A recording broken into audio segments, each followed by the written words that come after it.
اے راہی سفر، مولانا محمد حسین شیخ پوری اکثر یہ شعر پڑھا کرتے تھے، ہم بچے ہوتے تھے سنتے تھے، رحمہ اللہ تعالی، بہت بڑے خطیب پاکستان تھے، بہت ان کی تقریروں سے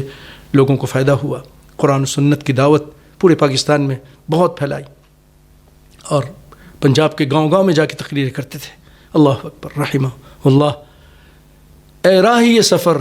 کہیں لٹ نہ جائے تیرا زاد سفر، رستے میں ہزاروں صیاد دام بچھائے بیٹھے ہیں۔ اور چلنے والے اے مسافر،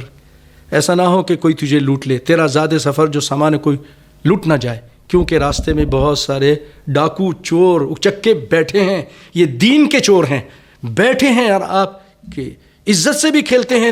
کہتے ہیں ہاں جی طلاق ہو گئی، ہاں کہ طلاق نہیں، اور اس کے کہتے ہیں حلالہ کرو، منہ کالا کرتے ہیں، پھر ہاں ہو رہا ہے، حلالہ سینٹر کھلے ہیں، مال بھی لیتے ہیں، اتنے پیسے دو گے تو ہم یہ حلالہ کریں گے، مال بھی لیتے ہیں اور عزت بھی لوٹتے ہیں۔ اے راہی سفر کہیں لٹ نہ جائے تیرا زاد سفر، رستے میں ہزاروں صیاد، شیخ کی صورت میں یہ اندر سے بھیڑیا بیٹھا ہے، بھیڑیے ہیں، عورتوں کے جسم کو جھنجھوڑتے ہیں، نچوڑتے ہیں، نوچتے ہیں، اور ہر روز ہر رات ایک نئے گوشت کی تلاش میں ہوتے ہیں۔ ہوشیار رہیے،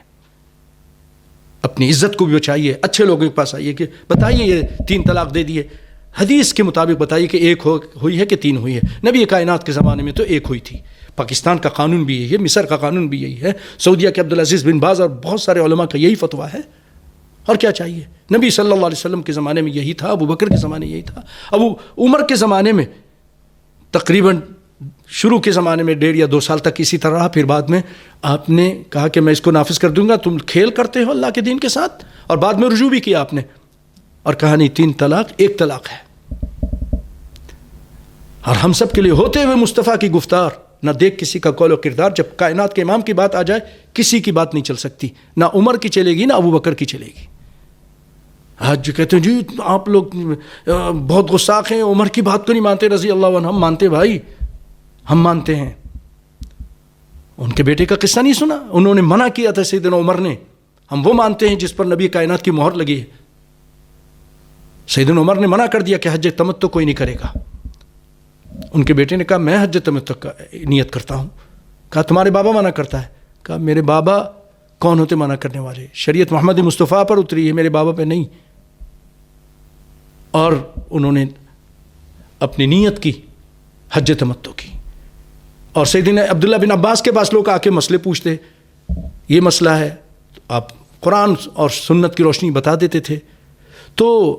بعض لوگ کہتے آپ ایسا کہہ رہے ہیں، ابو بکر تو ایسا کہتے ہیں، عمر ایسا کہتے ہیں، جانتے ہیں انہوں نے کیا کہا؟ یہ آج ہم جب یہ فتویٰ دیتے کہتے ہو ان کا فتویٰ تو یہ ہے، سنو، ان لوگوں کو چاہیے سنیں۔ سیدنا عبداللہ بن عباس نے فرمایا تکاد السماء ان تمطر علیکم حجارہ، قریب ہے کہ آسمان سے تمہارے اوپر پتھر برسیں۔ اقول لکم قال رسول اللہ صلی اللہ علیہ وسلم کذا وتقولون قال ابو بکر کذا وقال عمر کذا، میں تم کو کہتا ہوں کہ نبی صلی اللہ علیہ وسلم نے فرمایا،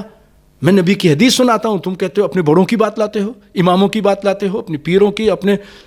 پروفیسروں کی، اپنے ڈاکٹروں کی بات لاتے ہو۔ یہاں ابو بکر کی بات پیش کرنے پر عبداللہ بن عباس جو حبر الامہ ہیں، مفسر قرآن ہیں، جن کے لیے نبی صلی اللہ علیہ وسلم دعا کی تھی اللہم علمہ الکتاب والتأویل، اللہ حکمت اور دانائی اور اس کو سکھا دے، یہ میرا چھوٹا بھائی، وہ کہہ رہے ہیں کہ میں تمہارے سامنے رسول اللہ کی بات پیش کرتا ہوں، حدیث اور سنت پیش کرتا ہوں، تم ابو بکر کی بات پیش کرتے ہو رضی اللہ عنہ، عمر کی، قریب ہے کہ آسمان تمہارے اوپر پتھر برسائے۔